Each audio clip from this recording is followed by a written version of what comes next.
You're on CYInterview. I'm Chris Shandek. Featured columnist Jay Bilstein is with me today on CYInterview. We welcome back actor Mason Reese. It's been a few years since we last spoke with him. Mason, thanks for joining us again on CYInterview. How are you? Hey, Chris. It's a pleasure to be back. Yeah, it has been about, 3 or 4 years? It's been 4 years, actually. 4 years. I had to double-check that. I couldn't believe it had been 4 years, honestly. It doesn't seem like, right? It doesn't seem like it because we talked a lot about Las Vegas, and CYInterview, of course, is now here in Las Vegas. And so I thought it was like, maybe 3 years. I thought maybe 2.5, but couldn't believe it was 4 years. So, a lot has happened in those 4 years. You are now living in Delray Beach, Florida. Why did you decide to leave New York behind? Chris, I lived in New York City for 55 years, And I lived in L.A. for a year, but I also lived in New York City really basically my entire life. And being the nice Jewish boy that I am, I was really the sole caretaker for my mom for many, many, many years. And I promised her that I would not leave New York City until she passed away. And in July of 20, she passed away. And at the ripe old age of 96, so she did pretty well. And I needed something slower. I needed something a little more tropical. I also wanted to get away from the stresses of New York City that everything was, for me personally, my personal stress. And my older brother, Mark, who's 10 years older, had moved to Delray Beach 4 years prior. And he had been inviting me to come down all the time. Check it out. I think you're going to like it. It's not New York. It's different. But it's got a lot of really great qualities to it. And finally, in 2019, I actually came down here for a week, and I absolutely loved it. And I bought a condo. That I would only come down here once every now and then for a week or two at a time, basically to decorate it and get it ready and, just have it anytime I wanted it. But then when my mom passed away, I realized there was really nothing more holding me to New York. I didn't have any businesses there anymore.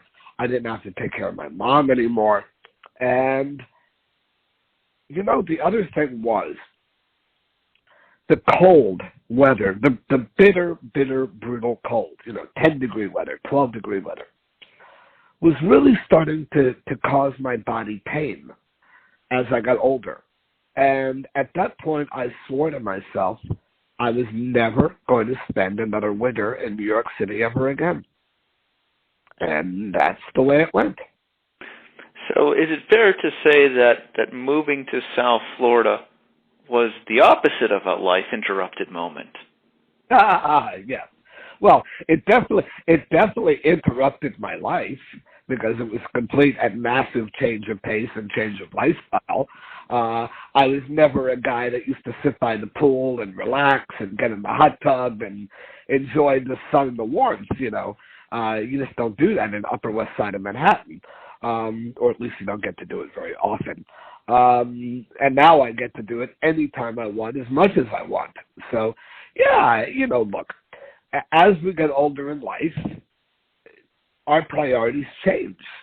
And my priority was to de-stress my mind and body as much as I could. And, the warmth also kind of eases the joints up a little bit and makes the muscles more relaxed and more fluid, And that's what I did. So, yeah, I interrupted my life pretty good, I would say. Jay? Life interrupted has come up, and I'm glad it did. I know that when we spoke with you, you were out there promoting it. I have to say, for myself personally, having watched it on YouTube, I was really, really, truly disappointed that it was not picked up, because I've got to tell you something, Mason. You are a talented man. You're a great talent, well beyond acting. What just a wonderful, wonderful miniseries that was. And, it just makes me think of how the entertainment business and Hollywood are so, I don't even know the right word. I don't know if I should say fickle. I don't know if I should say sometimes can't get out of its own way. I don't know, but I found it a real shame that was not picked up. Is there any? I know Dawn Wells, who we had on, rest in peace. She's no longer with us. Is there any hope? Is there any hope for that anymore? Is there any possibility that something might come of that? You know, I honestly believe if we had shot that show 5 years prior to that, I believe in my heart, and I've talked to a lot of people about it, that TV Land, the great network TV Land, would have absolutely picked that show up in a heartbeat.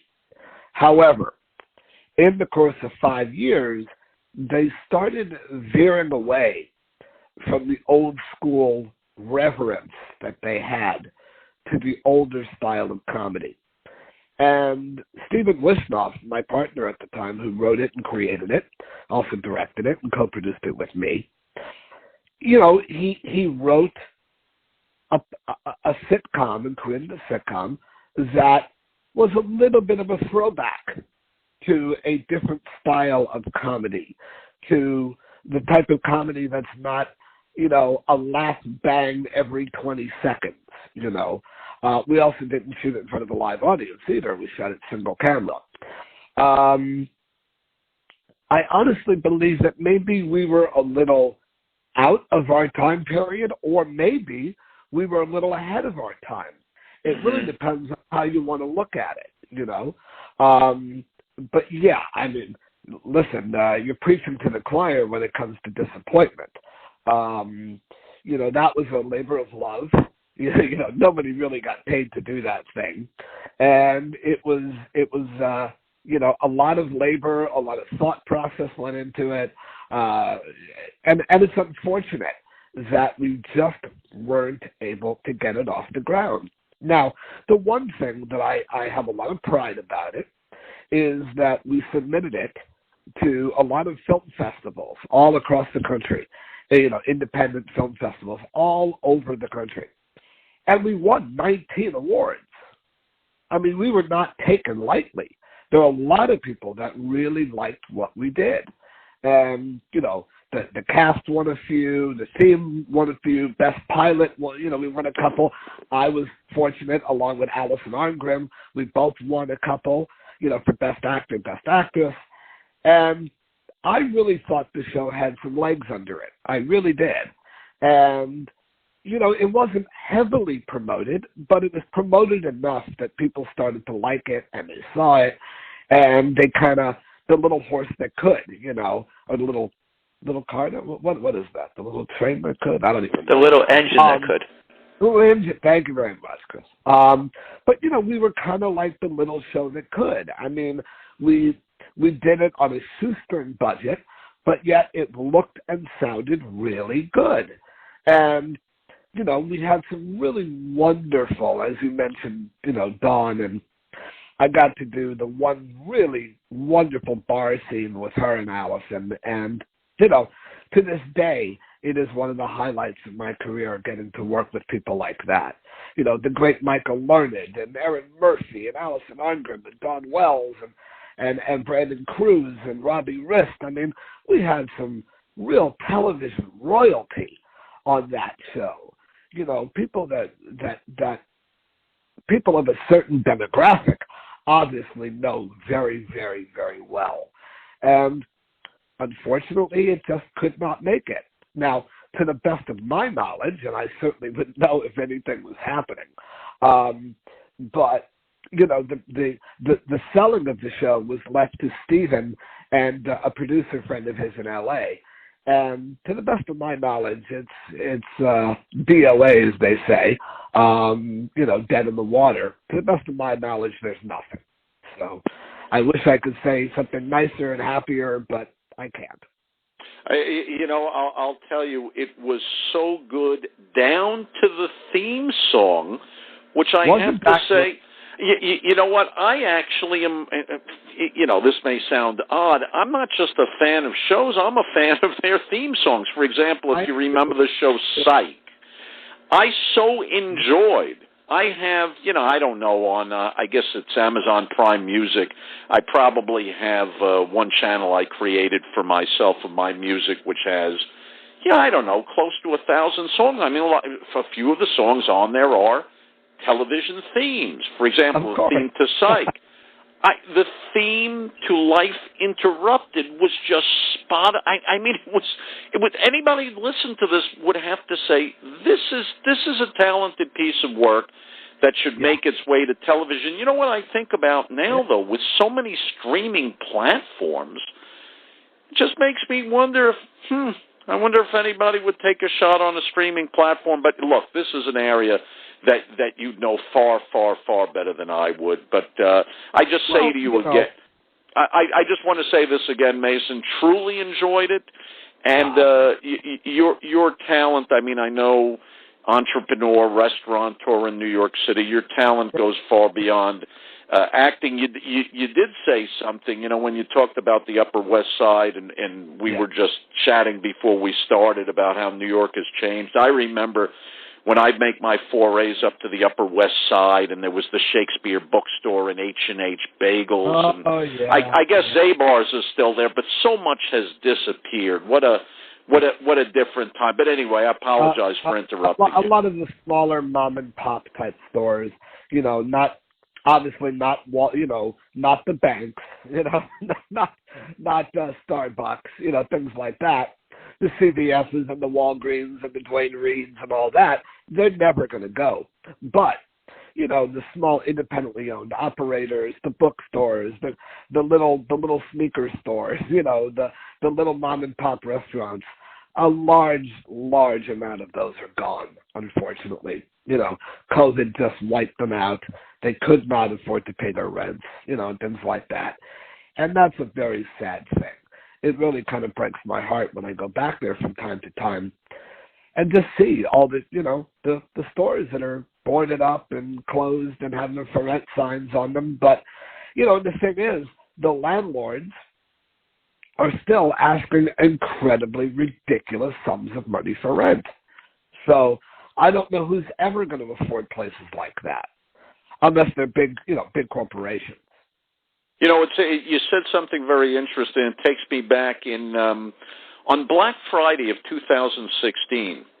A good friend of mine, he and I decided to replicate something my father had done very, very many decades earlier. My dad was a Holocaust survivor, an escapee from the Holocaust, came to the United States when he was 8 years old from Germany. 6 years old. Started working in Washington Heights when he was 8 years old. They moved to Washington Heights, and for people who don't know, that's up in the high 160s, 170s in Manhattan on the west side. And so he had done as a kid this walk he wanted to walk the length of Manhattan, so he did it. Well, on Black Friday of 2016, we took the train up and we got off. Not many people know this. Actually, Manhattan proper starts a little bit into the mainland of the United States, not just on the island of Manhattan, at 225th Street, a place I think it's called Marble Hill or something. Actually, Manhattan goes beyond the island itself. I didn't know that until we prepared to do it. Oh, that's what you just told me. Yeah, well, we walked down from 225th Street, and we walked over a bridge, and then we got onto the island itself. And we walked down to the Battery. Mason, you just jogged my memory so much, because after we got out of Upper Manhattan, we started getting to the Upper West Side. It was Duane Reade, Starbucks, Bank, McDonald's, or some other fast food place. Duane Reade, Starbucks, Bank, fast food restaurant for miles.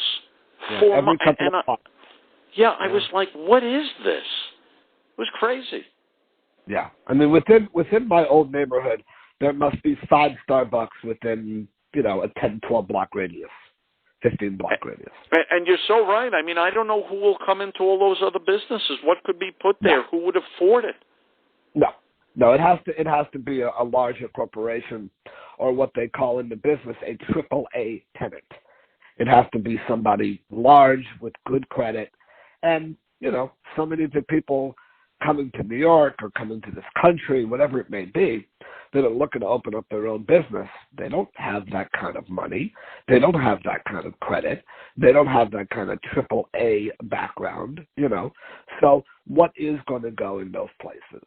And as you're talking, it really makes me want to dig it. And as we're having this conversation, I'm kind of having a meta thought where I'm saying, look at this guy, acting, producing, restaurateur. But the thing that just popped into my mind is your whole background, drumming. But let me come back to Manhattan. Let me come back to Manhattan for a quick second. Could you today, as a restaurateur, do you think you could go to Manhattan today and open a restaurant and make a go of it? Oh, boy. That's a very tough question. But I'll answer it in a couple of multi-ways. Obviously, the answer a lot of people believe is yes, because there are people that are coming into Manhattan right now and opening up restaurants. There are new nightclubs that have just opened in the middle of Manhattan, right in Times Square. So there are people with a lot of money that believe the answer is yes. But you're talking multi-millions to get it accomplished. So that's how I will qualify my answer. If you have a lot of money, very deep pockets, and you have a good restaurant or nightclub background and have a lot of knowledge in the business, I believe it could be done. I really do. I think New York City is still a couple of years away from, being back to normal, so to speak. Not that New York City was ever normal, but back to that level of normalcy again. I think we're still looking at a few years away. However, I think that somebody could. I personally would not want to do it. To be honest with you, I don't want to talk too much about it because right now we're in the building and development stages. But a very good friend of mine down here, we're actually looking to open up a lounge down here in Delray. Very interesting. Right in the heart of Delray. So I've technically been in retirement since 2016. However, I may come out of retirement and open up something down here. So. Interesting. Well, I'll say this, and I don't know if you want to get into it. We're always very, very pleased and fortunate when you come on with us, and it was too long since you'd been on last. It's obvious that the public is still interested in Mason Reese. Something bubbled to the top of the news cycle in the last number of days. I don't know if you want to address it. If you want to, that's great. If you don't want to, that's not great. But I'll just lead into either way you want to go, is that obviously the public still has a good deal of interest in you, which certainly augurs to your favor in opening up any venture. Oh, yeah. I have no doubt that when my partner and I do get to the point where we have a time, I really do believe that we're going to get good press. I don't think that's going to be an issue. I think the local and even national wire will pick up whatever press release we put out there and things like that. But in regards to the articles that you're referring to, look, my girlfriend and I had, for anyone that knows about it, we were together for about 3.5 years. We were a very odd couple to begin with. When we first got together, we did a little reality show thing that got 30 million views. Wow. Between YouTube and Facebook. It went viral. Insane. All the newspapers picked up on it, 2.5 years ago, Daily Mail TV, and a lot of other things. And, my girlfriend has a very strong desire to be a reality star or an internet reality star. That is one of her goals and dreams and desires. That is not one of my goals and dreams and desires. I'm not a fan of the internet per se. I'm not a fan of reality television. So I did it for her. I did it because I knew it was important for her. So I played along with that game. And then they got a hold of us again about 2.5 years later, and they said we would like to do an update on your story because people really loved your story, and, we would like to find out what's going on with you now. And when we told them that I had moved to Florida, and then Sara, my ex-girlfriend, she had now moved down to Florida to come live with me, they were all over it. And they were very excited to do an update piece, and I did, again, guys, I'm nothing if I'm not consistent. I did not want to do it. I really didn't like it. I don't like the way you're portrayed. I don't like the editing factor. I don't like the ominous music that they play in the background to make you look like a villain or whatever it may be. And it's totally out of your control. You have zero control over what these people do to your likeness, to your image, or anything else, right? And I'm not in a place in my life at the age of 57 now where I want to be involved in that. But once again, Sara wanted to do it. So I did it. And it really just backfired. And it got very ugly. And honestly, guys, we were not happy for a very long period of time. And Sara should never have moved down to Florida. She should have stayed in Pittsburgh, where she was living at the time. And the truth of the matter is, when she mentioned about coming down here, I should have absolutely shot down the idea. Florida in many ways was a new start for me. And that's the way it should have been. We should have ended our relationship at that point.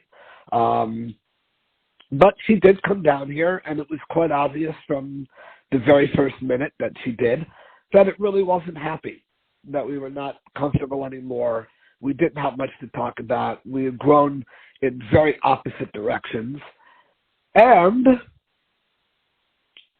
again, I'm really not gonna say anything bad because it's not my style. But Sara likes to be relevant. She likes to stay relevant. So when she posted a picture of her new boyfriend on Facebook, one of the writers of the Daily Mail in England, the rag sheet in England, reached out to her and said, "Wait a minute, you guys just had a brand new story about you that came out on the internet, and you guys are broken up already." And Sara obviously gave her side of the story, and the reporter, being young and maybe a little inexperienced, didn't even have the knowledge to reach out to me for my side of the story. So what came out in the Daily Mail and then was ultimately picked up by the New York Post was a completely 100% one-sided story.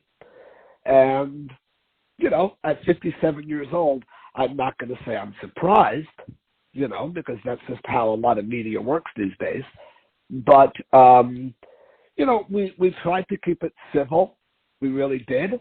But I did not like the fact that Sara went to the press and promoted herself, promoted her new boyfriend, and, basically made it out to look like it was all her idea to break up and everything like that. So that's all I really can say about it. It's unfortunate. Anytime 3.5 years of your life is flushed down the toilet, it hurts. I'm not happy about it. I'm not thrilled about it. But deep down inside, I know it was the right thing to do. Well, it seems to me, it of course always takes time to emotionally move on, but it doesn't seem like any grass is growing under your feet in terms of projects and outlook for the future and talking about coming out of retirement and the possibility of a lounge and all. So I think there'll be... I'm also developing a one-on-one interview format show. Well, that should be fantastic. I don't know if you remember, Mason. Yeah, I don't know if you remember when we spoke. A number of times I mentioned, I said, "Wow, you'd make one hell of a radio personality." That makes complete sense for me. I think you'll absolutely kill with that. This would not be radio. It would start off as a Facebook, Instagram live format. Then we would archive it to a YouTube channel and have it there as well. And the show is a very specific niche. The show is called Take Two with Mason Reese. And the concept of the show is it's a one-on-one, as I said, interview format show. I haven't decided if it'll be a 30-minute or an hour. We haven't figured that part out yet. And I will be interviewing primarily, the focus will be former child stars. Interesting. And talking to them about their lives and what, Now, the difference between me and I think a lot of other people, number one, I truly believe that I will get probably the most in-depth and honest interviews that they've ever given. Because, you can't bullshit me, if I'm allowed to say that word. You're allowed, yeah. Yeah, I mean, you can't get one over on me. Don't give me the typical Hollywood pat answer. Tell me how it really was. Tell me what you really were going through. Tell me the people that screwed you over. I'm not asking for names, but, tell me what happened to you. However, because there is a stigma that is attached to former child actors, former child stars, I want the viewing audience to walk away thinking positively. I don't want there to be a negative spin. I just want the truth. I just want reality as that person experienced it in their lives. I don't want it to be maudlin. I don't want it to be sad or depressing. I want the audience to walk away saying, hey, that's a pretty cool dude. That's a pretty cool chick. I always loved them before, and now I love them even more. That kind of thing.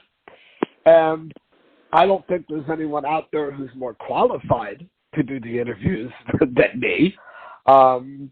So that's something I'm working on now. I'm actually talking to a couple of internet people who are influencers and they're producers as well about handling the technical aspect, making it look good, sound good, graphics, things like that, and promoting it. I'll do the research. I'll do the interviews. I'll make sure I get the people there, but I want it to look good and sound good as well. So that's another thing. I think you'll do great with it, Chris. So for actor Mason Reese, featured columnist Jay Billstein, and CYInterview, I'm Chris Shannon.